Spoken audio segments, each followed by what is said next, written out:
حامداً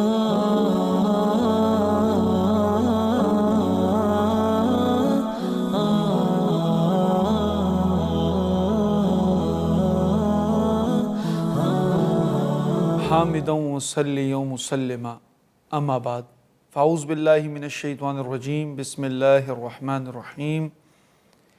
تمام تعریفیں اس پاک پروردگار کے لیے ہیں جو خالق کائنات بھی ہے اور مالک شش جہات بھی۔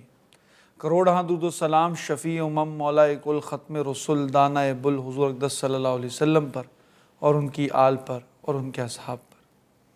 ناظرین کرام، آج جو موضوع زیر بحث ہے وہ ہے رمضان المبارک۔ ناظرین کرام، ہم اس پروگرام میں عموماً رمضان المبارک کے حوالے سے گفتگو کرتے ہیں، لیکن آج رمضان کا مطلب کیا ہے اور رمضان کی اہمیت کے حوالے سے، اس کو اجاگر کرنے کے حوالے سے، رمضان گزارنے کے حوالے سے، اور آخر رمضان مہینہ عطا کیوں کیا گیا، اس کے اسباب کو جانیں گے۔ اللہ رب العزت قرآن کے اندر ارشاد فرماتے ہیں شہر رمضان الذی انزل فیہ، اللہ رب العزت فرماتے ہیں یہ رمضان کا مہینہ وہ ہے جس کے اندر انزل فیہ القرآن، جس کے اندر ہم نے قرآن کو نازل فرمایا، ھدی للناس، تاکہ انسان اس سے ہدایت حاصل کر سکیں، تاکہ انسان اس سے اپنے لیے زندگی گزارنے کا طریقہ حاصل کر سکیں، تاکہ انسان اس کے ذریعے اپنی زندگی کو سنوار سکیں، تاکہ انسان اس کے ذریعے اپنی راہ چن سکیں۔ حضرات گرامی، یہ رمضان کا مہینہ خاصتاً قرآن کے ساتھ جڑا ہوا ہے۔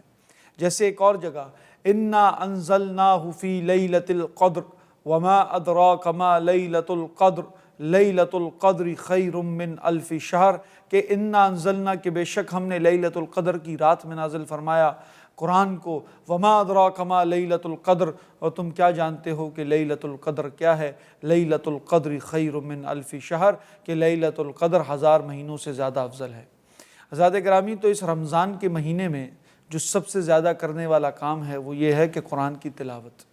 قرآن کی تلاوت سے اپنے گھر کو روشن کر دیں، قرآن کی تلاوت سے اپنے مردہ دلوں کو زندہ کریں، قرآن کی تلاوت سے اپنے ارد گرد کے ماحول کو سرشار کر دیں۔ جب آپ قرآن کی تلاوت کریں گے، جب آپ کی زبان قرآن کی تلاوت کی عادی ہو جائے گی، رسول اللہ صلی اللہ علیہ وسلم فرماتے ہیں جب کوئی انسان رک رک کر قرآن پڑھتا ہے تو اللہ رب العزت کو یہ ادا بھی بڑی پسند آتی ہے۔ تو رمضان کے اندر عادت بنائیں کہ زیادہ سے زیادہ قرآن پڑھیں۔ رمضان کے اندر عادت بنائیں نہ کہ صرف قرآن کو پڑھیں بلکہ اس کو سمجھا بھی جائے۔ کوشش کریں کہ قرآن کو زیادہ سے زیادہ ایک پارہ مسجد کے اندر، ایک گھر کے اندر، تاکہ گھر میں بھی قرآن کے فیوز و برکات پھیلیں اور مسجد کے اندر بھی قرآن کی عادت بنے۔ حضرات گرامی، حدیث میں آتا ہے من صام رمضان ایمانا واحتسابا غفر له ما تقدم من ذنبہ، کہتے ہیں کہ کوئی شخص من صام رمضان، کوئی شخص رمضان کے روزے رکھے، ایمانا واحتسابا، ایمان کے ساتھ، احتساب کے ساتھ، کیا ہوتا ہے؟ غفر له ما تقدم، اللہ رب العزت اس کے پچھلے تمام گناہ معاف کر دیتا ہے جو اس نے پچھلے کیے ہیں۔ لیکن روزہ کیسا ہو؟ روزہ ایمان و احتسابا۔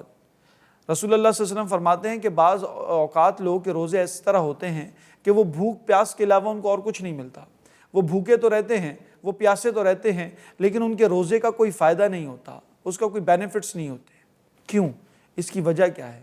اس کی وجہ حضرات گرامی یہ ہے کہ ہم سچ نہیں بولتے، ہم اپنی عادتوں کو تبدیل نہیں کرتے، ہم زبان کو ویسے ہی استعمال کرتے ہیں جیسے عام روٹین میں استعمال کرتے ہیں، ہم اپنی آنکھیں وہیں پر استعمال کرتے ہیں جیسے ہم گناہوں میں مبتلا ہو جاتے ہیں۔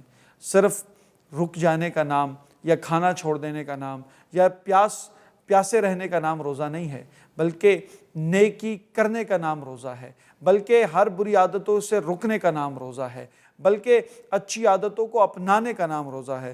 حضرات گرامی فرماتے ہیں اذا دخل رمضان فتحت ابواب الجنتی، کہتے ہیں کہ جب رمضان داخل ہو جاتا ہے اللہ رب العزت جنت کے دروازے کھول دیتے ہیں، ابواب جہنم، اور جہنم کے دروازوں کو بند کر دیتے ہیں۔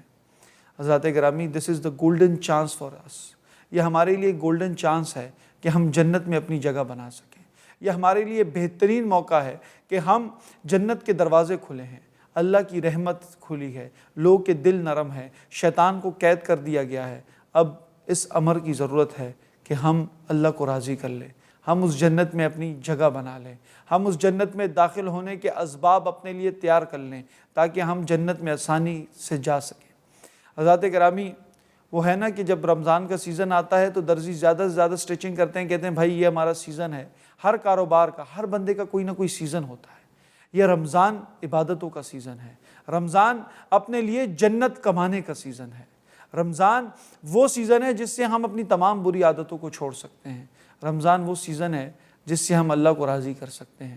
حضرات گرامی، میں ہمیشہ اکثر یہ بات کہتا ہوں کہ جب کہ کوئی عام چیز ہو تو عام چیز کی جو انوگریشن ہوتی ہے یا عام چیز کا جب اعلان ہوتا ہے تو وہ عام آدمی بھی کر دیتا ہے، لیکن جب کوئی بہت بڑا آدمی آ کر کسی چیز کا اعلان کرتا ہے تو اس چیز کی اہمیت اس سے عکاسی ہوتی ہے۔ تو رمضان کا اعلان اللہ رب العزت خود کرتے ہیں، کہتے ہیں شہر رمضان الذی انزل فیہ، کہ وہ مہینہ آنے والا ہے جس میں ہم نے قرآن کو نازل فرمایا۔ اور پھر رسول اللہ صلی اللہ علیہ وسلم خود صحابہ کو فرماتے ہیں اے میرے صحابہ وہ مہینہ آنے والا ہے۔ فرماتے ہیں یا رسول اللہ کون سی چیز ایسے آنے والی ہے؟ فرمایا وہ مہینہ آنے والا ہے جس میں اللہ رب العزت اپنے بخشش کے دروازے کھول دیتا ہے۔ وہ مہینہ آنے والا ہے کہ اللہ رب العزت عرش پر آ کر تمام دعاؤں کو قبول کرتا ہے، وہ مہینہ آنے والا ہے۔ تو ذات گرامی، یہ ہمارے پاس ایک گولڈن اپرچونٹی ہے، ایک گولڈن سیزن ہے، یہ ہمارے پاس ذات گرامی ایک گولڈن سیزن ہے جس سے ہم اللہ رب العزت کو راضی کر سکتے ہیں۔ اگر اس میں بھی کوئی اللہ رب العزت کو راضی نہ کر پایا تو وہ بہت زیادہ خسارے میں ہوگا۔ کیوں؟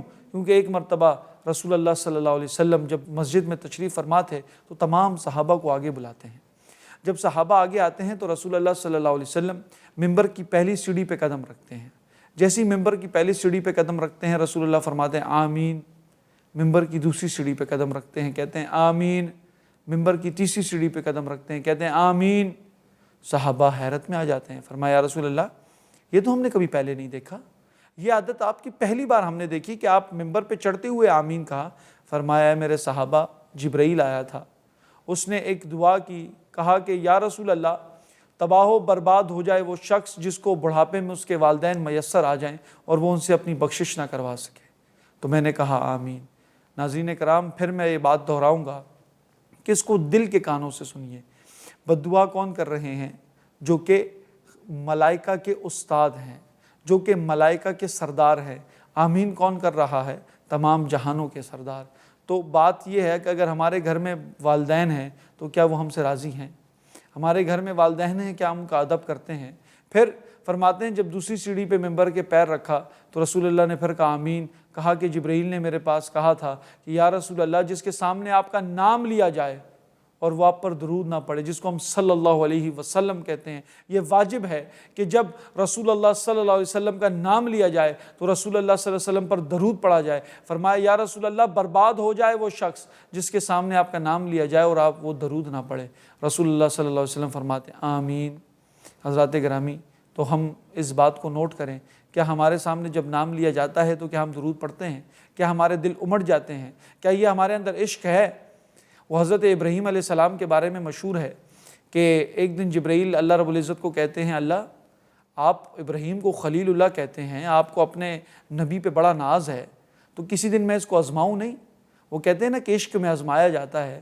اللہ فرماتے ہیں ہاں ہاں جاؤ آزماؤ، میں نے بہت آزمایا ہے، ہمیشہ آزمائش پہ ابراہیم پورا ہی اترا ہے۔ جبرائیل آتے ہیں اور بھیس بدل دیتے ہیں، بھیس بدلتے بکریاں چراتے ہوئے جب جنگل میں داخل ہوتے ہیں، جنگل میں داخل ہو کر بکریاں چراتے ہوئے جاتے ہیں اور خوبصورت آواز میں کہتے ہیں اللہ۔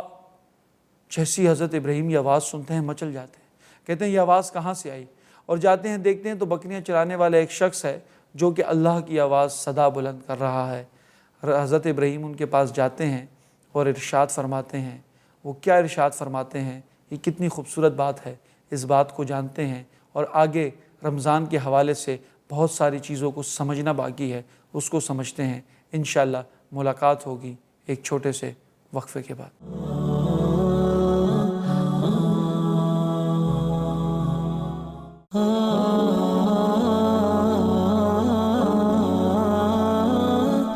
Welcome back. میں آپ کے سامنے عرض کر رہا تھا حضرت ابراہیم علیہ السلام کے واقعے کے حوالے سے کہ حضرت ابراہیم جب حضرت جبرائیل کے پاس حاضر ہوتے ہیں وہ نہیں جانتے کہ حضرت جبرائیل ہیں، کیونکہ انہوں نے بھیس بدلا ہوا ہوتا ہے۔ کہتے ہیں کہ تم نے ابھی کیا لفظ ادا کیا؟ کہا کہ میں نے تو اللہ کہا ہے۔ کہا کہ تم نے اللہ کہا ہے، ایک بار پھر سے کہہ دو۔ کہا کہ تم کیا کرتے ہو؟ کہا کہ میں کچھ نہیں کرتا، بکریاں چراتا ہوں۔ حضرت ابراہیم فرماتے ہیں کہا اچھا بکریاں چرانے پہاڑی پہ آئے ہو؟ کہا ہاں، تم ایسا کرو کہ اپنا آدھا ریوڑ مجھے دے دو، میں تمہیں اللہ کہہ کے پکاروں گا۔ تو حضرت جبرائیل جب اللہ کہہ کے پکارتے ہیں، حضرت ابراہیم بے ہوش ہو جاتے ہیں عشق کے مارے۔ پھر جب اٹھتے ہیں کہتے ہیں کہ ایک بار پھر سے پکارو۔ کہا ایسے نہیں پکاروں گا، اپنا آدھا جو بکریوں کا ریوڑ ہے وہ بھی میرے نام کر دو۔ تو حضرت ابراہیم وہ ریوڑ بھی دے دیتے ہیں۔ حضرت جبرائیل پھر اللہ کہہ کے پکارتے ہیں، پھر خوشی میں وہ بے ہوش ہو جاتے ہیں۔ جب دوبارہ اٹھتے ہیں کہتے ہیں ایک بار پھر سے کہہ دو۔ حضرت جبرائیل کہتے ہیں اب تو تمہارے پاس کچھ دینے کے لیے بھی نہیں ہے، میں کیوں کہوں؟ کہا کہ تم ایسا کرو کہ مجھے مزدور رکھ لو، میں پوری زندگی تمہاری مزدوری کرتا رہوں گا، تم بس اللہ اللہ اللہ کہہ کے مجھے پکارتے رہنا اور میں سنتا رہوں گا، میرے لیے یہی کافی ہے۔ حضرات گرامی، یہ ہوتا ہے عشق۔ جب محبوب کا نام لیا جائے تو اس کے سامنے پھر کوئی اور بات نہیں چلتی۔ تو ہم دیکھیں کہ جب رسول اللہ صلی اللہ علیہ وسلم کا نام لیا جائے تو ہمارا دل کتنا مچلتا ہے۔ جب رسول اللہ صلی اللہ علیہ وسلم کا نام لیا جائے تو ہم درود پڑھتے ہیں نہیں پڑھتے؟ حضرات گرامی، جب تیسری منبر پہ رسول اللہ صلی اللہ علیہ وسلم نے پیر رکھا تو فرمایا آمین۔ فرمایا یہ کیا تھا؟ فرمایا جبرائیل کہتے ہیں وَمَنْ أَدْرَكَ رَمَضَانَ فَلَمْ يُغْفَرْ لَهُ، جس شخص کو رمضان حاصل ہو جائے وہ پھر بھی اپنی مغفرت نہ کرا پائے، یا رسول اللہ وہ شخص بھی ہلاک ہو جائے۔ رسول اللہ فرماتے ہیں آمین۔ حضرات گرامی، یہ رمضان کا مہینہ ہے۔ من ادرک رمضان، ہمیں رمضان حاصل تو ہو گیا ہے، ہم نے رمضان حاصل تو کر لیا ہے۔ اب دیکھیں کہ ہم اپنے آپ کی بخشش کروا پاتے ہیں نہیں کروا پاتے ہیں۔ بخشش کرانا کیا ہے کہ تمام چیزوں سے رک جانا ہے۔ رمضان کا مطلب کیا ہوتا ہے؟ رمضان کا مطلب یہ ہے کہ صوم کا مطلب ہے رک جانے کا معنی ہے، ٹھہر جانے کا معنی ہے۔ حضرت مریم علیہ السلام سے جب لوگ سوال کرنے لگے کہ ہاں یہ کیا ہے، تو حضرت مریم علیہ السلام نے اپنی زبان بند کر دی، انہوں نے ان کو کوئی جواب نہ دیا۔ تو لوگوں نے کہا تم جواب کیوں نہیں دیتی؟ کہتے انی نذرت للرحمن صوما، میں نے رب کے لیے روزہ رکھا ہوا ہے۔ صومن کا مطلب رک جانا بھی ہوتا ہے، خاموش ہو جانا بھی ہوتا ہے۔ میں نے اللہ کے لیے خاموشی اختیار کی ہوئی ہے۔ کیا ہم روزوں کو ویسے ہی گزار رہے ہیں جیسا اس کا حق ہے؟ کیا ہم صرف بھوک پیاس تو برداشت نہیں کر رہے؟ کیا ہم واقعتاً ویسا ہی روزہ گزار رہے ہیں؟ اور اس سے صرف آپ کا جسم نہیں بلکہ ایک روح بھی پاک ہوتی ہے۔ ایک رمضان کا ایک الگ روٹین ہوتی ہے جس سے انسان اپنی روح کو بھی جلا بخشتا ہے، اپنے جسم کو بھی پاک کرتا ہے، اور اس کی زندگی میں ایک نظم و ضبط آتا ہے، ایک صبر آتا ہے۔ وہ تمام چیزیں اس کے سامنے موجود ہوتی ہیں لیکن وہ رک جاتا ہے، تھم جاتا ہے۔ پیاس اس کو لگی ہوئی ہے لیکن وہ پانی نہیں پیتا، بھوک اس کو لگی ہے لیکن وہ کھانا نہیں کھاتا۔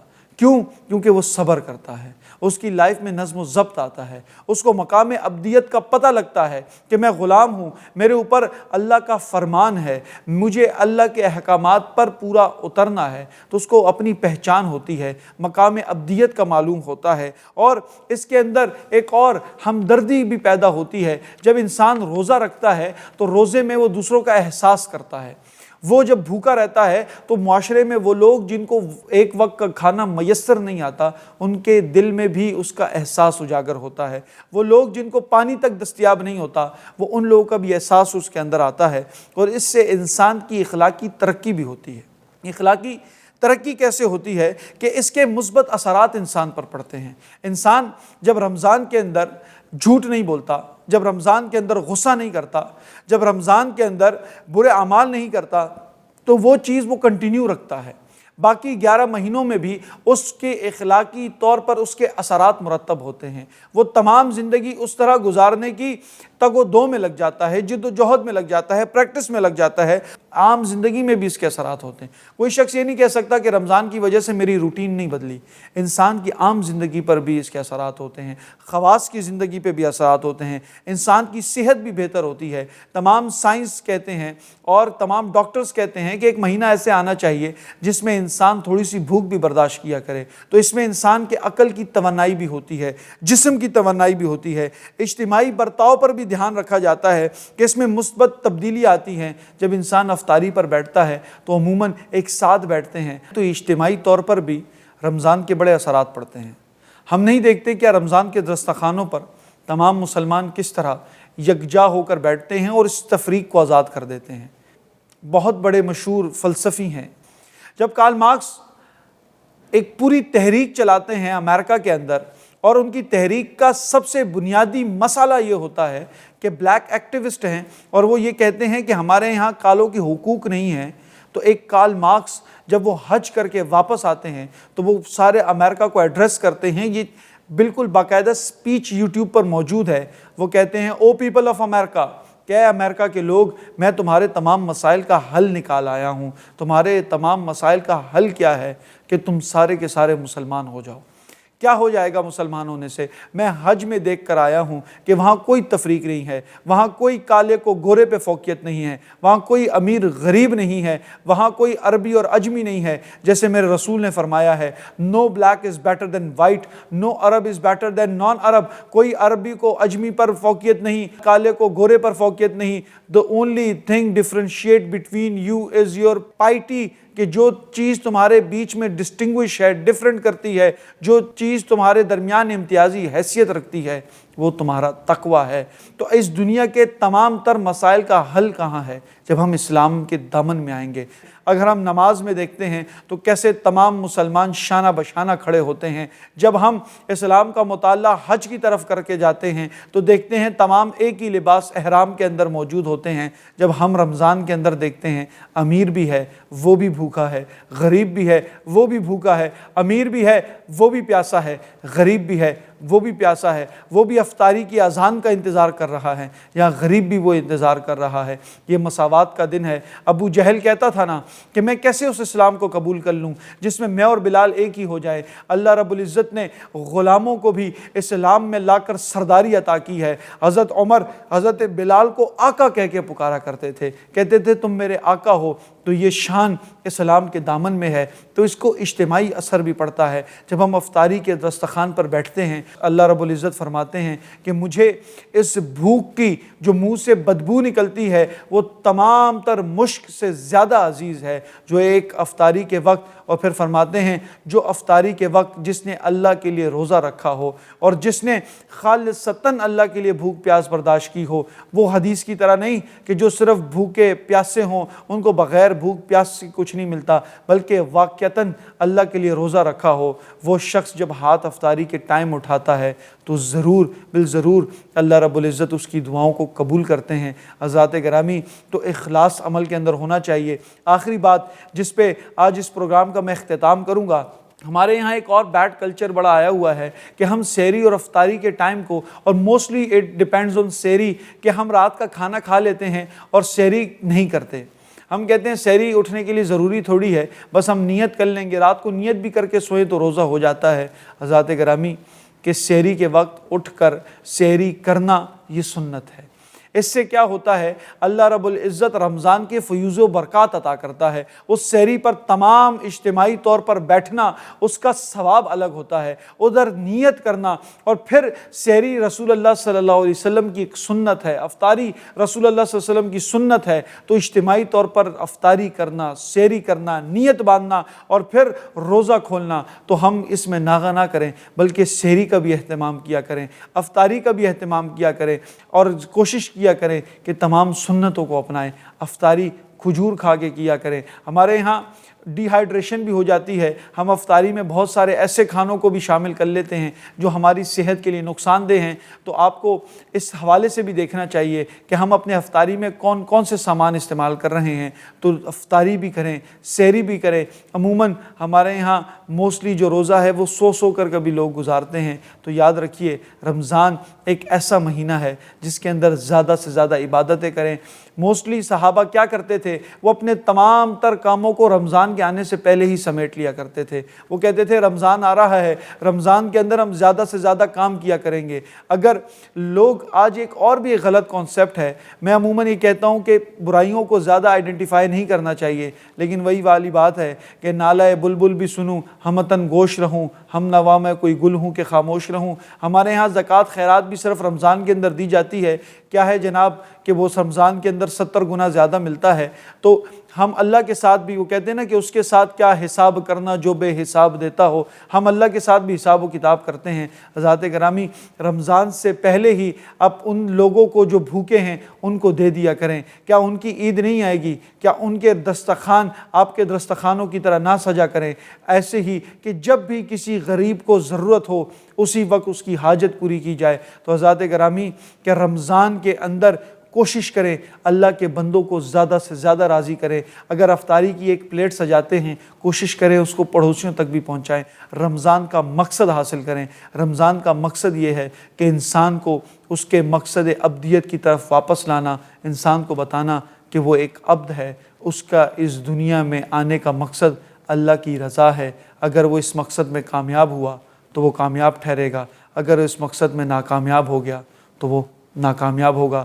حضرات گرامی، بس اسی دعاؤں کے ساتھ آپ سے آج کی پروگرام سے اجازت چاہوں گا کہ اللہ رب العزت سے دعا ہے کہ اللہ رب العزت اس رمضان کے اندر ہماری بھی اور تمام عالم اسلام کی مغفرت فرمائے۔ آمین وآخر دعوانا الحمدللہ رب العالمین۔